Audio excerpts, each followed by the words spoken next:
1 Reis 20, versículo 10 ao 14.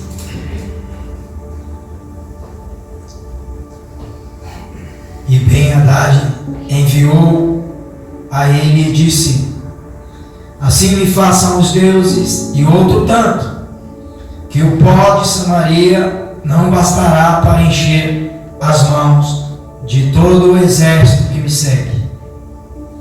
Porém o rei de Israel respondeu e disse: diga-lhe, não se gabe quem se cinge como aquele que se descinge. E sucedeu que, ouvindo ele esta palavra, estando bebendo ele e os reis nas tendas, disse aos seus servos: ponde-vos em marcha contra a cidade.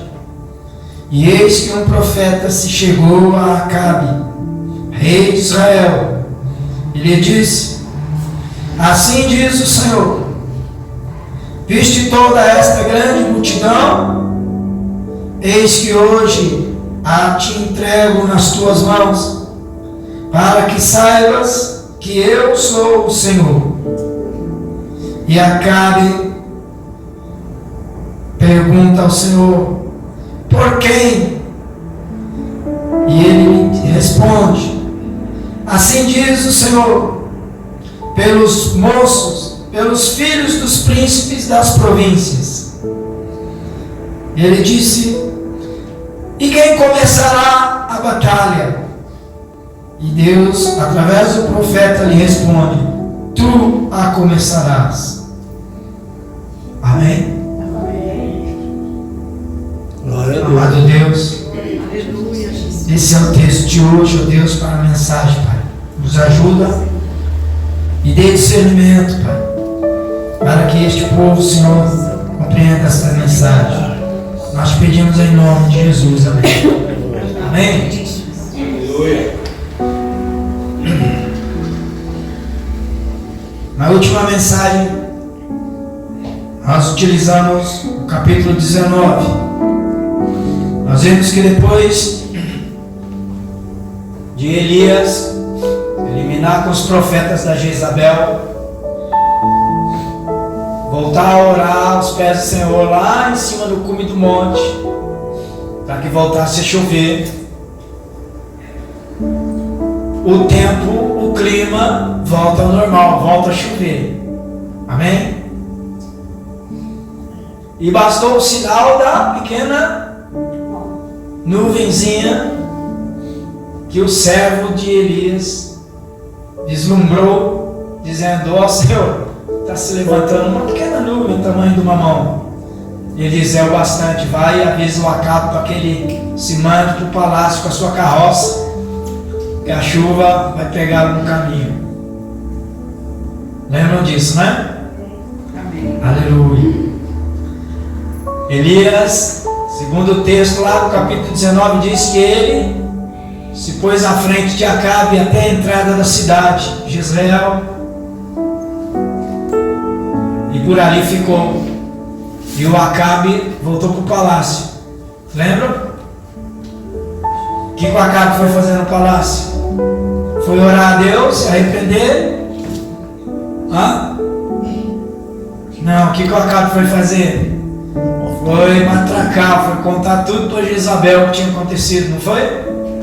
Ela furiosa porque perdeu os profetinhas dela, prometeu matar Elias, não foi?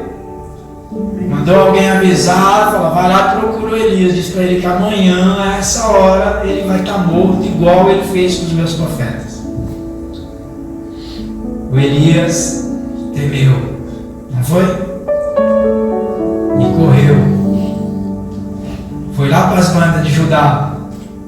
Deixou o servo dele lá, não foi?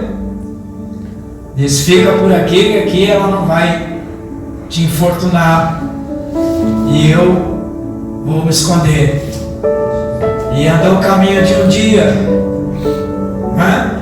Aí eu estava olhando cientificamente, pensando, analisando, pesquisando.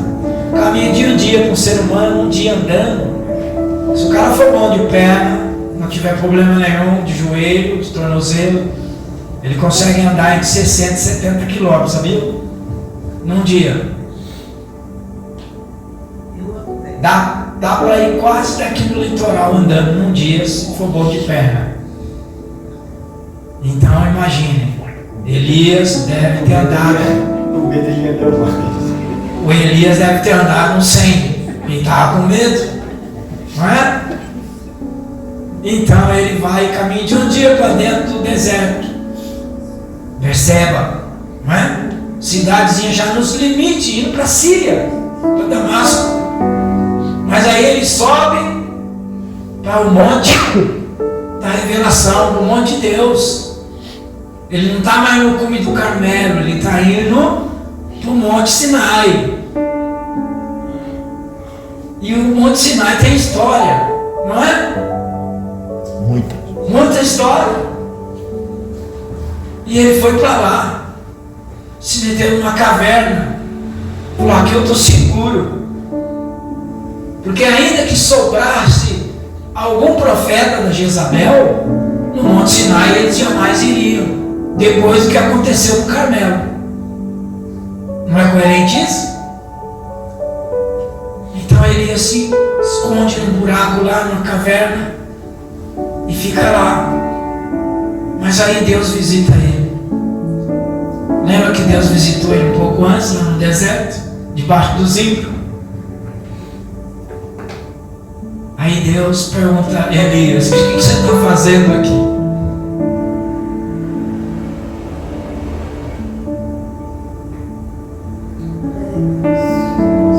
Às vezes, irmãos, a gente está fugindo dos nossos adversários, achando que Deus não é o suficiente, amoroso, cuidadoso, zeloso, para nos livrar deles. Às vezes a gente foge do nosso ministério com Deus, do nosso ministério com a palavra, com o louvor, com a adoração, com a oração. Você sabe que todas essas coisas, atitudes, esses atos relacionados com Deus é ministério. Sabiam disso? Tudo que nós desejamos no nosso coração, na nossa vida, fazemos para agradar a Deus é um ministério. E ministério é assim, é algo muito especial. É algo que não se passa para o outro. É algo que não se joga, talvez, a culpa do fracasso, né? ou a glória da vitória para outro. É teu, é meu. Não posso dividir, não posso passar para ninguém. Tenho que segurar firme na mão de Deus e confiar que Ele vai estar me ajudando no meu ministério. Cuidar de família, cuidar de casa, cuidar de filho é ministério. Cuidar do marido, até cuidar de neto hoje é ministério. Amém. Pode ter certeza disso. Porque enquanto muitas mães falham, muitos avós assumem os compromissos. E às vezes elas falham pensando que Deus não vai socorrer na adversidade, na dificuldade. Elas querem resolver. Hoje é muito normal ter embates, né, sociais com essa questão do feminismo. Não é? Está gravando ali, mas não tenho medo não. As feministas hoje querem levantar uma bandeira da qual não cabe a elas, não é ministério. Querer resolver tudo sozinha, querer estar acima do companheirismo do homem. Apesar que tem muito homem hoje que não merece as mulheres que tem. Não é? Há muitos homens hoje que não merecem o amor, o carinho que recebem do sexo oposto. E talvez, partindo desse princípio, elas querem assumir uma condição isoladas, né? Solitárias, nas questões sociais, familiares. E isso está partindo para dentro dos ministérios também, das igrejas. Isso está partindo para dentro das empresas. É um mal? Não, não é um mal. É apenas uma inversão de valores. É apenas uma confusão de causas. Mas é ministério. Amém? E elas, às vezes, sem terem consciência, assumem o ministério nas unhas, né? Na garra, na marra. E falam, eu vou resolver sozinho. E muitas se dão bem. Mas muitas acabam não tendo forças. Muitas não acabam tendo o conhecimento necessário da vida. Não trocaram experiência suficiente com os avós, com os pais, para poderem assumir uma posição dessa. E metem as mãos pelos pés. E como eu disse, os ministérios passam para as avós. Mas deixamos essa questão de lado e voltamos para a caverna onde está o Elias. E Deus pergunta, o que você está fazendo aqui, Elias? É que eu sou zeloso pela tua palavra. Estavam matando todos os profetas. E eu estou sozinho agora. Aí Deus fala para ele, sai para fora da caverna. Aí Deus dá ali para ele alguns sinais. Vem um vento, não é? Vem um terremoto, vem um fogo. E a palavra de Deus diz assim, ó, só que em todos esses elementos Deus não estava. Aí daqui a pouco vem aquela calmaria. Aí a voz de Deus, suave, branda, amorosa, cuidadosa, zelosa, com Elias diz, Elias, o que é que você está fazendo aqui? Aí vem uma outra ordenança de Deus para Elias, né? Volta pelo mesmo caminho, mas vai pela trilha de Damasco. Você vai ungir Azael como rei lá na Síria. Depois você vai continuar mais adiante. Você vai ungir Jeú lá como rei de Israel. E ainda tome providência de encontrar um jovem chamado Eliseu e unja, porque ele vai ser profeta após você. Ministério, responsabilidade passada, ordenança divina na vida de um cara que achava que Deus não ia ter o cuidado necessário com ele. E olha que pelos textos já lidos, desde o capítulo 17, quando surge Elias na Bíblia, a gente vê que Elias é um cara corajoso, foi lá, desafiou o Acabe, não vai chover, não vai cair nem orvalho, segundo a minha palavra. Você está desobediente a Deus, se conserta, se arrependa, bota a ordem com ele. Deus está fazendo o seu atalaia aqui em Israel. Você está, irmãos, o que está acontecendo conosco? O que está acontecendo com o Brasil? Estamos com Acabe. Alguém que esqueceu de Deus, alguém que não obedece a Deus, alguém que não serve a Deus, alguém idólatra, e a gente está pagando um preço caro. Se a gente for analisar o texto, desde o capítulo 17, a situação de Israel, não é nada de Acabe, nós estamos vendo que nós estamos com a mesma situação. Tem um Acabe, tem uma Jezabel sobre nós. Só que não tem Elias. Alguns Elias que surgem estão sendo ameaçados, estão sendo processados. A perseguição religiosa começou. E não está escapando nem católico. O que nós vamos fazer? Vamos ficar dentro de uma caverna? Vamos procurar o nosso Sinai e vamos nos esconder, achando que Deus vai nos guardar ali quietinhos, sem fazermos nada? Não, nós temos um ministério, nós temos uma ordenança a ser cumprida. Não é tempo de parar, não é tempo de desistir. Como a canção diz, pode até chorar, mas aproveita para orar também.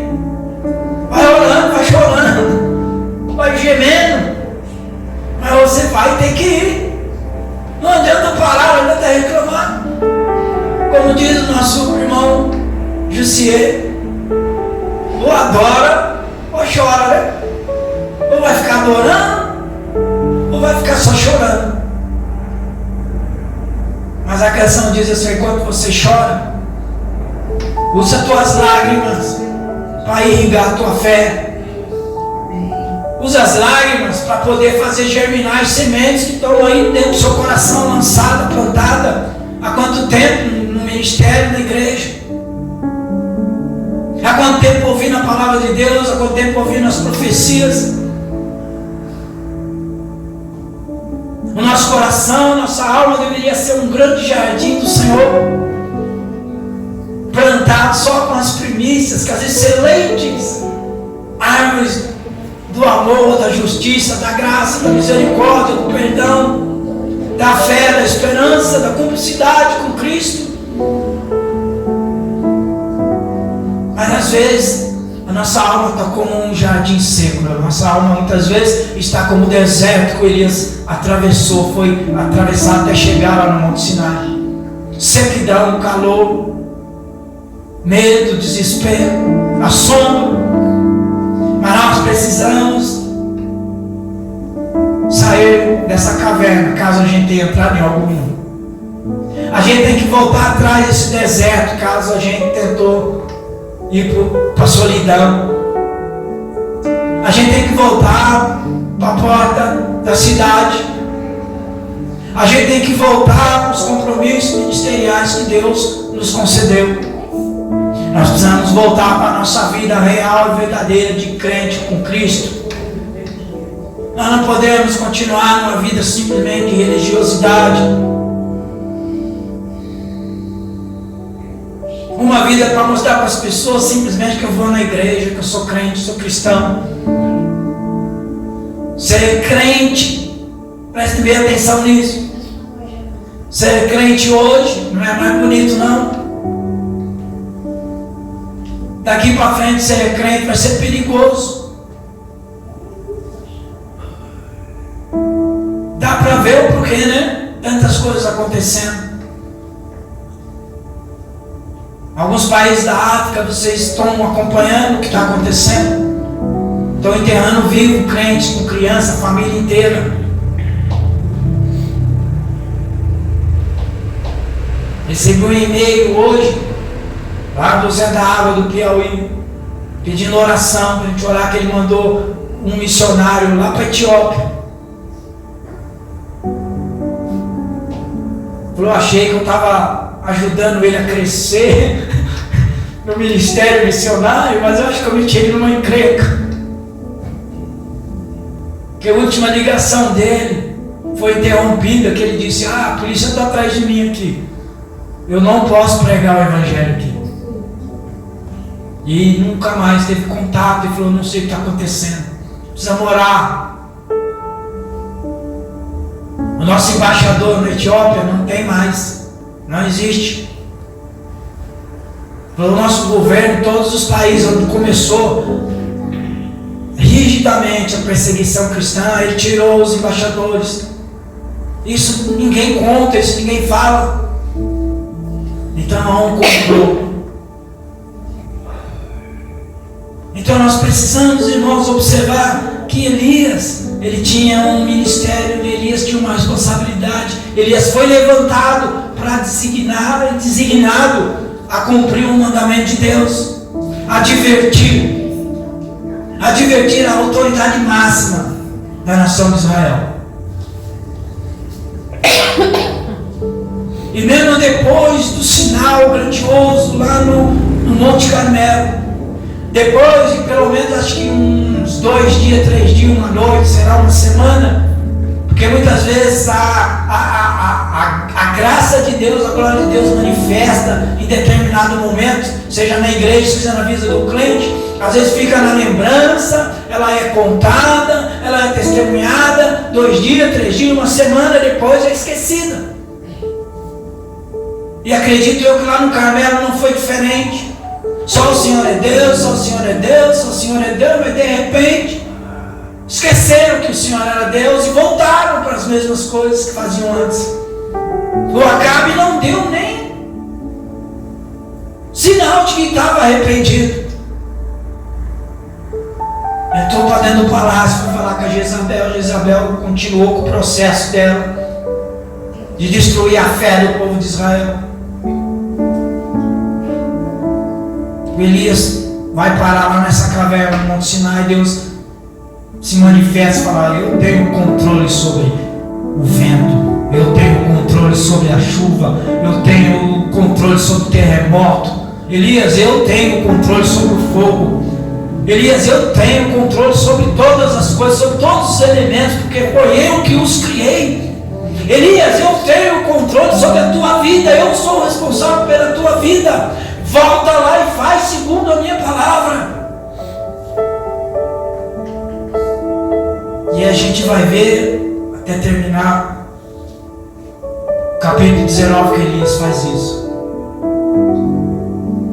Aí de todas essas fatos, todas essas coisas que ocorreram no capítulo 19 para 20, parece que foi assim, né? Rapidinho. Não foi? Não, demorou um pouquinho.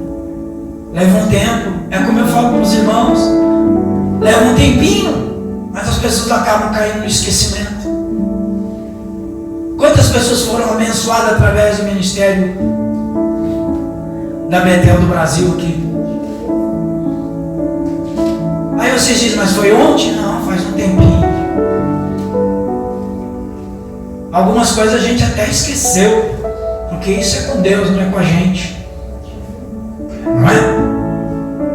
Mas as pessoas foram e se esqueceram. Aí a gente entra no capítulo 20, irmãos. Já quase uns 30 anos depois. Amém? Prestaram atenção? Na média de uns 30 para quase 40 anos depois o Ben-Hadad aqui se levanta.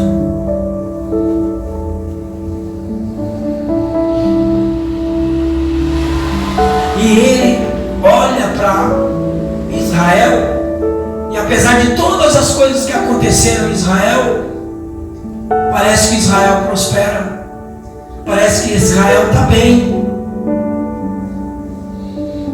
E o Ben-Hadad aqui, ele olha, já tem um exército com uma certa força. Aí se junta mais a 32 reis, provavelmente pequenas nações ali que ele tinha já invadido, dominado, assumido, feito uma aliança, e faz uma coalizão, como a Bíblia descreve, um povo numeroso, né? Um exército grandioso, vai para a direção a Samaria, Israel, e ele manda lá dizer para o Acabe: Acabe, o teu ouro, a tua prata, assim como as tuas mulheres e os seus mais fortes, saudáveis jovens, são todos meus. Eu os quero. Era a forma de intimidação da época.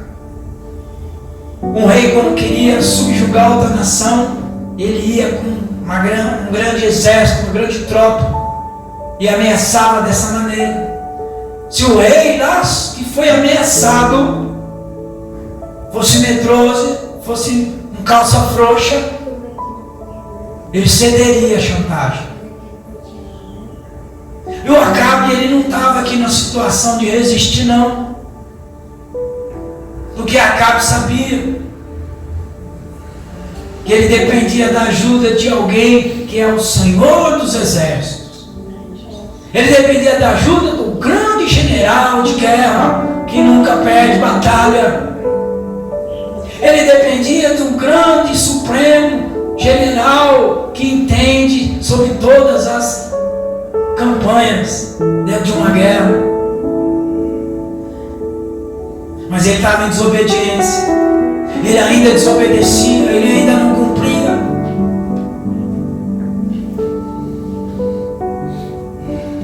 E ele disse para o Ben-Hadad: tá bom, assim como eu, tudo que você está falando aí é teu, pode ficar tranquilo que eu vou te entregar tudo isso.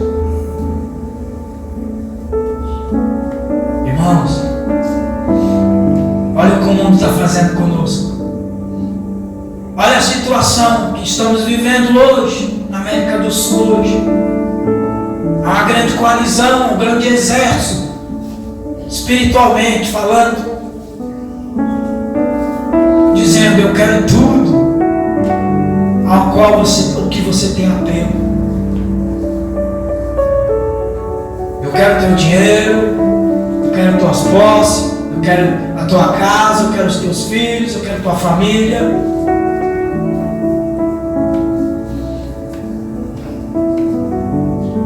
E nós estamos com medo, dizendo: sim, eu vou te entregar tudo.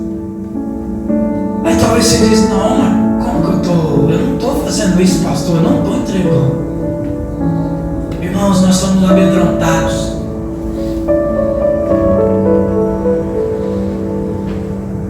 Eu passei quase 2 horas antes no telefone com o pastor conversando.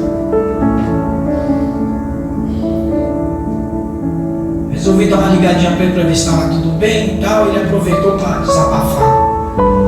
Falou: ô pastor, até um tempo eu estava até tranquilo, que eu estava só perdendo ovelha da minha igreja, que não era da minha família. Hoje, até os da minha família estão se distanciando de Deus. O que está acontecendo? Eu falei: é o Ben-Hadad. É o Ben-Hadad acampado na nossa porta, dizendo: eu quero tudo que é teu. Fala: mas nós não pode deixar não.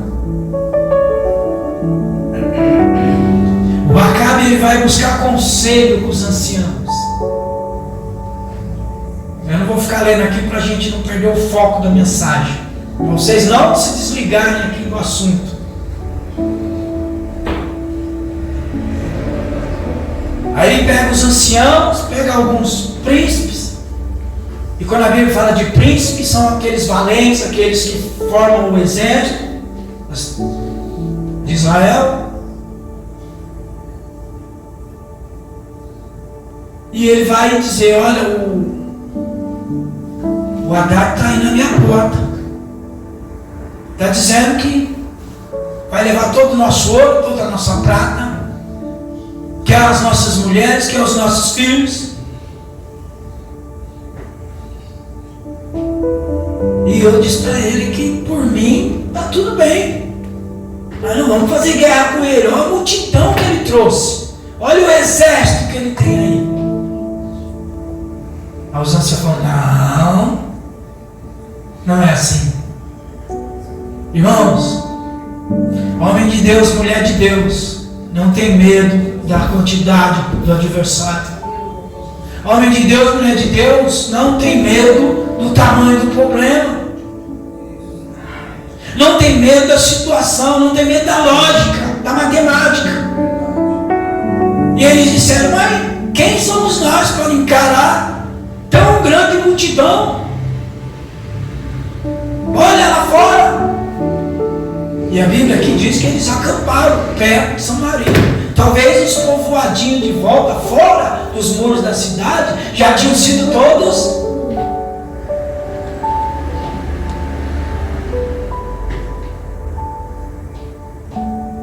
Ele falou: não, Acabe, não vou me entregar não. Provavelmente eles foram para o joelho, para a oração, irmãos. Mas se a gente se esqueceu de um detalhe, lá no capítulo 19, quando Elias reclama para Deus lá na caverna, diz: eu fiquei sozinho. Deus diz: não, volta para lá e faz assim, assim, assim, assim, porque eu conservei lá 7.000 que não beijaram Baal. Eu conservei em vida lá 7.000 que não caíram de medo das suas pernas, não caíram nas suas pernas com medo. São fiéis, não se entregaram à idolatria de Jezabel.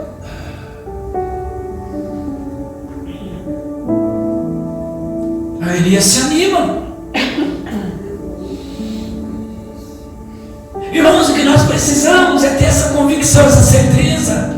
Enquanto muitos estão desistindo, muitos estão ainda andando daqui para lá, buscando sua bênção, buscando sua bens. Tem gente buscando verdadeiramente o reino dos céus. Tem gente verdadeiramente buscando um lugar na cidade santa. Tem gente verdadeiramente buscando a salvação eterna em Cristo Jesus. Esses ainda não se dobraram para a idolatria humana. Esses ainda não se encantaram com os belos esplendores desse mundo. Continuam firmes. Nós vamos acreditar que esses ainda estão orando pela boa resistência da igreja nos dias difíceis. Ainda estão orando ainda para que ninguém desista, para que ninguém perca a sua salvação. Nós devemos acreditar que Deus tem conservado, como a irmã Ana disse aqui, os remanescentes para permanecerem firmes, fiéis, dando bom testemunho. Apesar de toda essa confusão, essa bagunça instaurada na nossa nação, irmão, aí a gente ainda tem aqueles que não dobraram as suas pernas com medo.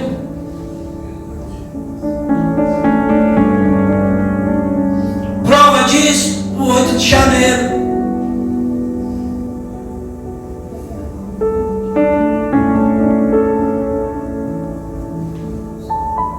Ainda tem muita gente que não vai se dobrar diante das dificuldades. Estão esperando Deus se manifestar. Estão esperando as ordenanças divinas. E as ordenanças estão às claras. Não temam, eu sou contigo.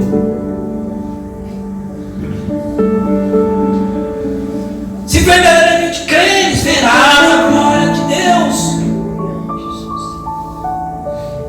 Eu não mudo, eu sou o mesmo ontem, hoje, serei sempre. Glória a Deus. Nós precisamos voltar, irmãos, ao cristianismo da essência dos primeiros amores, das primeiras conversões. Aleluia! Há mais de um século, irmãos, Deus planejou por tanto tempo. Deus fez a promessa do derramamento do Espírito Santo. E muita gente diz: não, já aconteceu, foi lá no Pentecoste. Não, no Pentecoste foi a partida inicial, para que a igreja fosse fundamentada. O derramar do Espírito Santo vem acontecendo de tempos em tempos e ninguém percebe. Há mais de 100 anos atrás, acho que 105, talvez quase 110 anos atrás, numa rua chamada Azusa, um barracão velho onde funcionava uma fábrica velha, abandonada, quando ninguém poderia ter um local mais apropriado para se fazer um grande culto pentecostal, onde se falava da ação do Espírito Santo, onde se falava verdadeiramente da conversão através da atuação do Espírito Santo na vida do homem. Ninguém quis. A anglicana rejeitou, a luterana rejeitou, os calvinistas da época rejeitaram, ficaram sem entender muita coisa. Mas teve ali os remanescentes que falaram: não, eu quero isso, eu quero isso. Não estou aqui para querer engrandecer a placa que surgiu, a igreja que surgiu, mas estou querendo falar aqui da ação de Deus na vida daquelas pessoas. Assim como Deus agiu na vida do Elias, de todos naquele barracão ali em oração, o Espírito Santo toma todo mundo. E foi como Pentecoste lá do Antigo Testamento, do Novo Testamento, logo depois do Gólgota. Naquela rua azul, todos foram cheios do Espírito Santo, batizados, falaram em línguas. Houve uma coisa gloriosa, e surge então uma igreja que através do tempo vem pregando, vem falando de salvação, vem falando, mas muitos estão se entregando para Jezabel. Mas Deus ainda tem os remanescentes. E com certeza não são só 7.000, são mais. Aleluia. E a gente observa aqui então que Elias se anima e vai e cumpre tudo. Como eu disse, fez a missão dele, fez o trabalho. Ungiu Azael. E quem foi Azael? Foi o que reinou depois do Ben-Hadad. Deus já tinha visão, irmãos, de tudo que ia acontecer. Quando nós falamos assim, tudo está no controle de Deus. Está no controle de Deus. Mas isso não quer dizer que nós temos que parar e deixar só Deus trabalhar. Nós temos a nossa parte a ser cumprida nesta aliança. Nós ainda temos os nossos ministérios a ser cumpridos.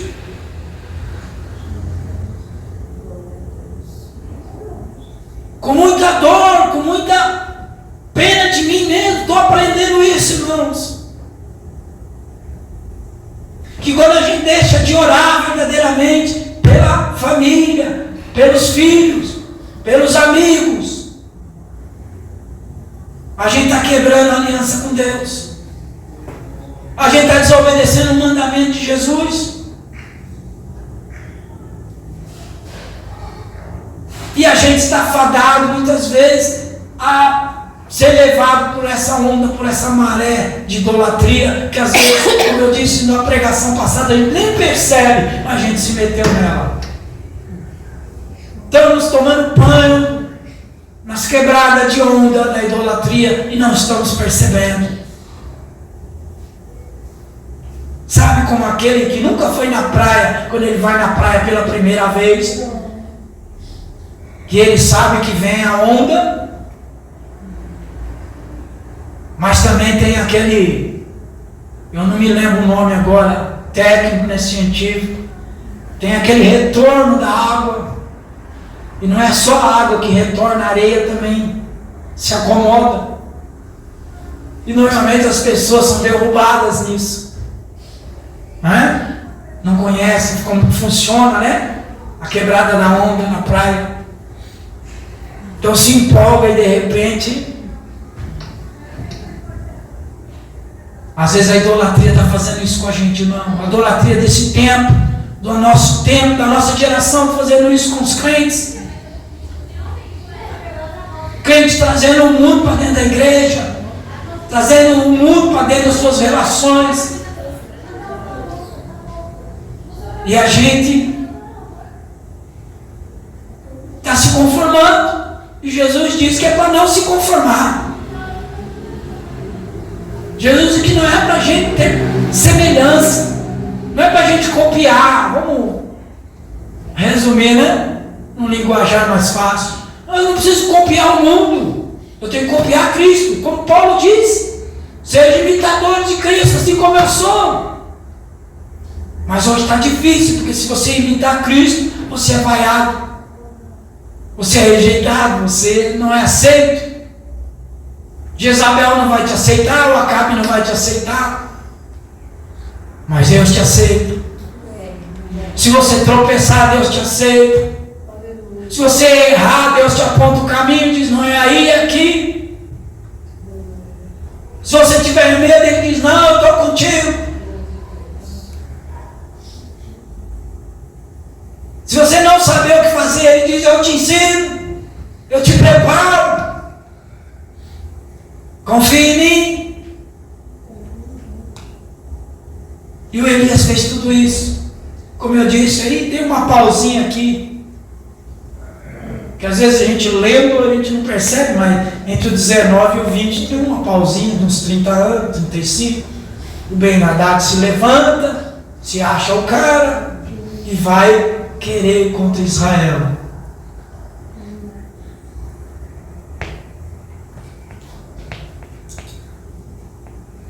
Deus não quer ouvir as nossas queixas, irmãos. O Senhor se agrada com a nossa obediência, com o nosso posicionamento diante de uma guerra, de uma batalha.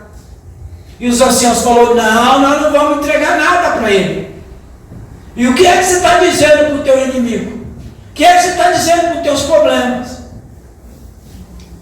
O que é que você está respondendo com os desavenças familiares?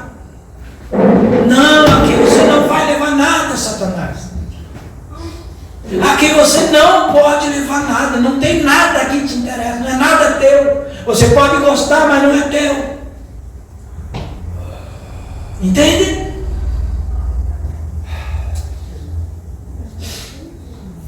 Elias, você vai voltar para o Damasco. Vamos girar o rei.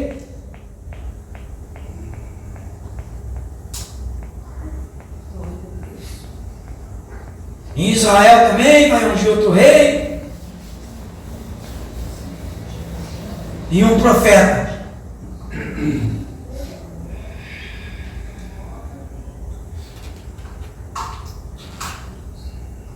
Muitas vezes, irmãos, Deus está mostrando para nós, dizendo: olha, eu tenho um rei que não é de Israel, mas que vai trabalhar a favor de Israel, segundo o meu mandato, segundo a minha vontade. Lembra do Nabucodonosor?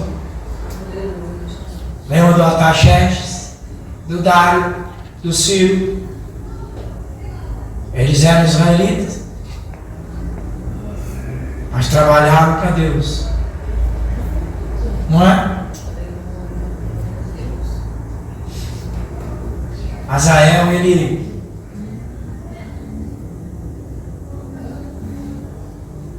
quer subir ao trono, vê que o Ben-Hadad é muito maldoso, muito ruim. Ele mata o Ben-Hadad. Mais para frente aí, se você gosta de ler Bíblia, depois você vai seguir em frente aí, nos capítulos você vai chegar lá. O Azael já era ungido através de Elias, por mandato de Deus, porque é instrumento na mão de Deus. Amém? Muita gente está se perguntando por que o Trump está fazendo isso e aquilo, que o outro se metendo em tudo. Ferramenta da mão de Deus, pode ter certeza. Não duvide disso.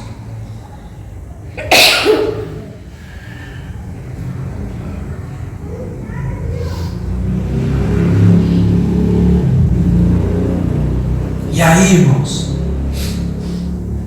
o Azael foi levantado, e mais para frente, esses anos, porque o Haddad governou uns 35 anos, mas foi morto na cama. O Azael foi lá um dia de manhã, fingiu que ia levar um cafezinho para ele, levou um cobertor molhado, chegou lá e pá, sufocou ele até morrer. Depois disse: o rei passou mal e partiu dessa para melhor. Agora eu sou rei porque eu fui ungido. É assim que funciona na perversidade. É assim que funciona no mundo das trevas, da escuridão. Mas no nosso Deus não. Nosso Deus é o Deus. Aleluia. Glória a Deus. Amém? Amém. E aí depois eles orarem, buscarem uma saída, eles falam para o Acabe: vai lá, diz para ele que nós não vamos entregar nada disso para ele. Nem o nosso ouro, nem a nossa prata, nem as nossas mulheres, nem os nossos filhos. Aí ele mandou alguém lá, né? Não sei como, mas foi. Que o Acabe, até então, acho que era um calça frouxa, um medroso. O cara falou: o quê? O que ele está falando? Será que ele não viu o exército está comigo? Nós lemos aqui do 10 ao 14. Ele falou: eu vou querer tudo isso e ainda vou mandar os meus servos aí para olhar dentro da casa de vocês, olhar dentro do palácio. Se houver alguma coisa mais que me agrade, eu quero também.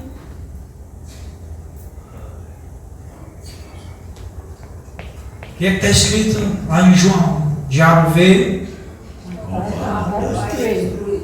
É isso que ele está fazendo hoje com mais intensidade. Ele já roubou o ouro, ele já roubou a prata, ele já roubou os filhos de muita gente. Agora ele está invadindo os lares, ele está vendo o que é mais de melhor tem para ele levar. E muita gente está deixando, muita gente está entregando, por falta de conhecimento, por falta de fé em Deus, por falta de conhecer o Deus Todo-Poderoso, Senhor dos Exércitos, o Rei dos Reis, o Criador dos céus e da terra. Para ficar mais fácil de entender, ele é Pai do nosso Senhor Salvador Jesus Cristo, que morreu na cruz do Calvário, pagando as nossas culpas, o nosso pecado, ressuscitou no terceiro dia, e depois de tudo consumado, subiu aos céus, está à direita de Deus Pai, aguardando o dia da sua volta, para resgatar os remanescentes fiéis. Você é um deles, dê uma glória a Deus. Aleluia.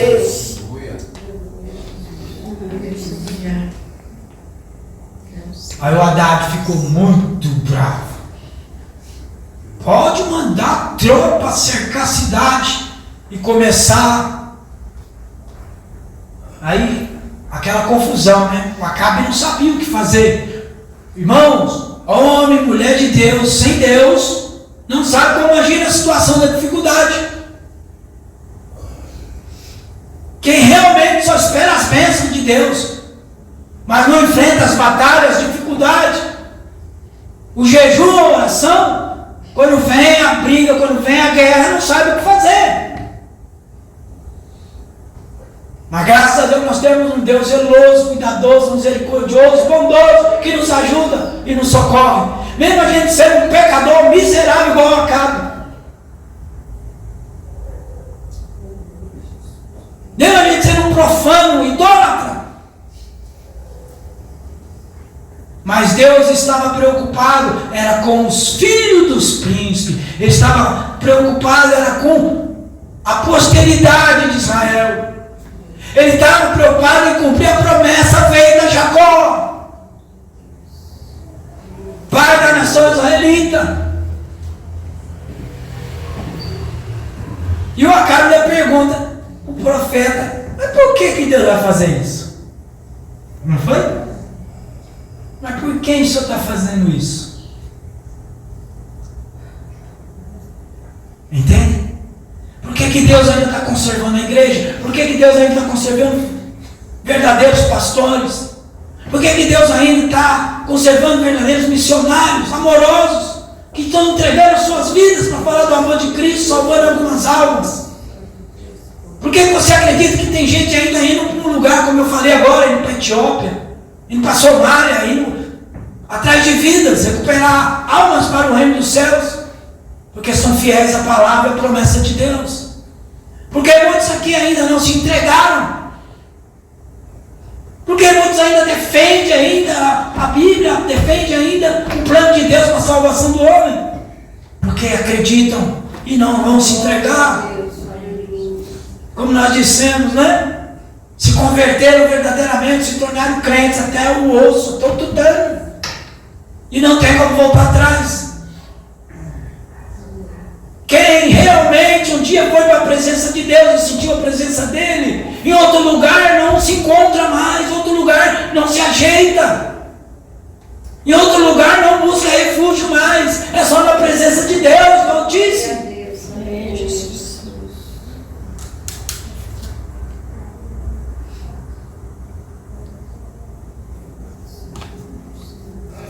Vou resumir para terminar a mensagem, para você levar a sua bênção. O Haddad achou bem a tarde lá, achou que ia fazer um estrago em Israel, né? Ia acabar com Israel. Aí Deus dá uma estratégia, fala ao profeta, olha, coloca só os 250 príncipes, os filhos dos príncipes. Era o exército que Israel tinha, irmãos. Resumindo, 250 homens, jovens valentes, que não tinham medo. Mas o que é que Deus tinha falado para o Elias lá na caverna? Quantos que ele tinha conservado de pé em Israel? Fiéis? 7.000.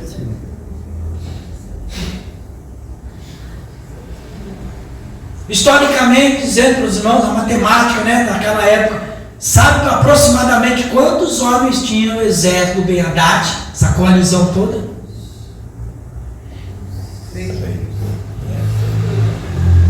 Mais ou menos 1 milhão.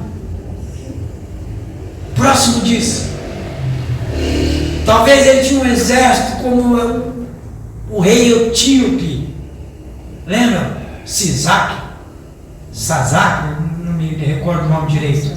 Sazak, né? Rei da Etiópia. Que um dia também intentou, tinha 1 milhão no exército. Achou que poderia vencer, não venceu. Deus monta uma estratégia. Deus vai te dar uma estratégia, não. Aleluia. O seu problema, a sua dificuldade, para acabar com o teu medo, com a tua dúvida, Deus vai te dar uma estratégia. Aí Deus fala para eles colocarem os jovens na frente. Manda só os jovens na frente, que eu vou entregar eles nas tuas mãos hoje, Acabe, para provar para você que eu que sou o Senhor. Lá no Monte Carmelo, Acabe não abriu a boca para dizer só o Senhor é Deus.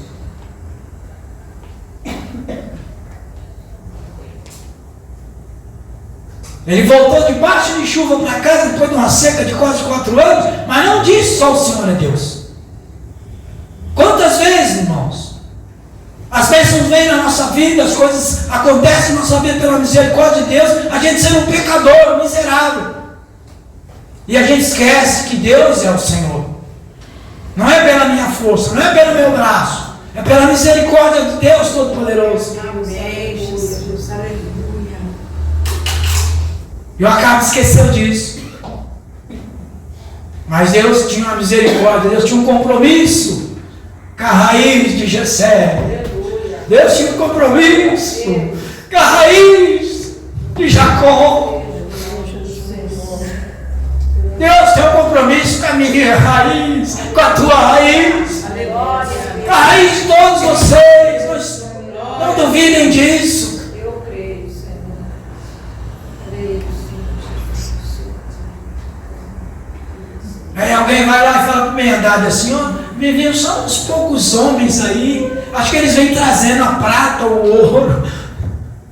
Daqui a pouco vem as crianças, vem os jovens, eu vou te entregar tudo.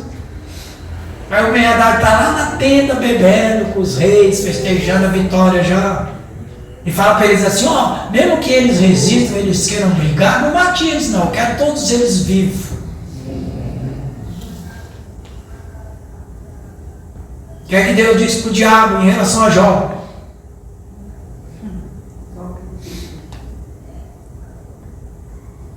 É o que Deus está falando para o Satanás agora. Você pode levar o dinheiro do pastor Moisés, você pode levar a saúde dele, você pode levar, mas na alma dele você não toca. Aleluia, Jesus. É que Deus está falando hoje para os teus inimigos, para os seus adversários espirituais. Então, se faltou alguma coisa, irmão, se alguma coisa deu errado, se alguma coisa não chegou, se alguma coisa ainda não aconteceu, não se entristeça, não duvide. Deus está te mantendo saudavelmente seguro na sua espiritualidade, com a sua alma. Você não vai perder, você não vai ser derrotado. Deus tem uma estratégia especial para lidar com esse grande exército que tenta nos sufocar, que tenta nos intimidar.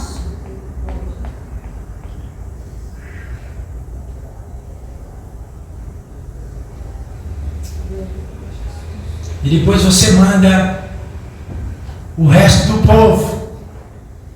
Olha o texto diz isso. O resto do povo. 7.000.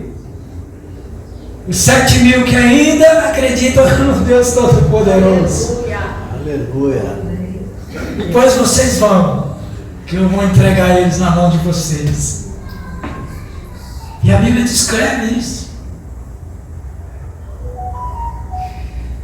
Aí aquela primeira comitiva do Haddad, do Ben-Hadad, que vai encontro eles achando que ia pegar o ouro e a prata, são disseminados pelos primeiros filhos dos príncipes. Aí quando o Ben-Hadad lá, bêbado, lá na tenda, junto com os seus reis, é avisado do que está acontecendo, dá tempo de reação. Os outros já começaram a batalha e está vencendo. Acredito eu que era 100-1. E eles estavam dando conta. Porque a mão de Deus estava ajudando eles. Aleluia. Lembra da batalha que Moisés enfrenta na caminhada? Quando os soldados, comandados ali por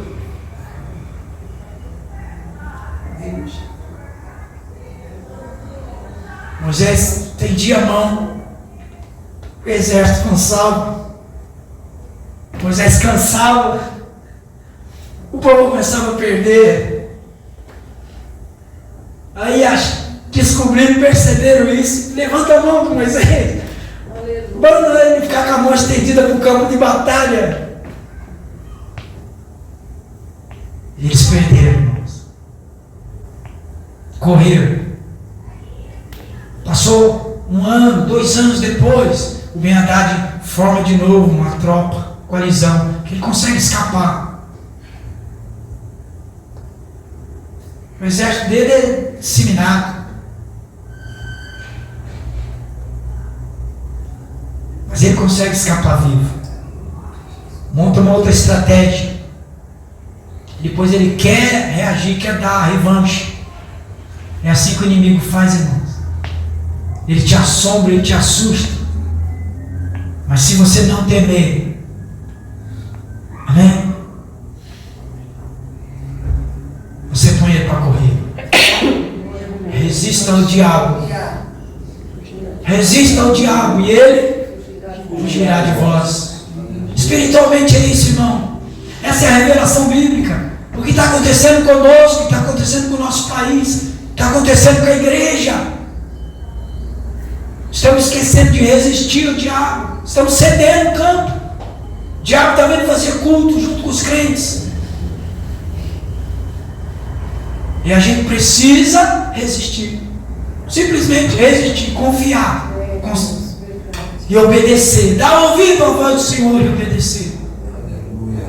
E vamos ser vitoriosos. Amém. Ainda que com 7.000. Mas nós vamos vencer. Gideão precisou de 300. Não foi? Verdade. 300. São 3.000. 32.000, ele ficou com 300. Na primeira pergunta, quem está com medo? Ele já perdeu 14.000. Pode ler o texto. 14.000 voltou porque tinha que cuidar da junta de boi, que tinha que cuidar da roça, que tinha que cuidar da casa, que tinha filho recém-nascido, que tinha a esposa, já tinha casado há pouco tempo. Pode olhar a história. E você? E eu? Como é que nós vamos nos posicionar diante disso? Acreditar em Deus. Amém? Falar que só o Senhor é Deus, só o Senhor é Deus. Quando a gente vê o milagre é fácil. Quero ver ele dizer, Senhor é Deus, quando o adversário estiver na nossa porta, estiver na nossa casa, na nossa família. Aí a gente precisa bradar, só o Senhor é Deus. E eu sirvo esse Senhor. Amém. Glória a Deus. Só o Senhor é Deus e eu sou ajudado por esse Senhor.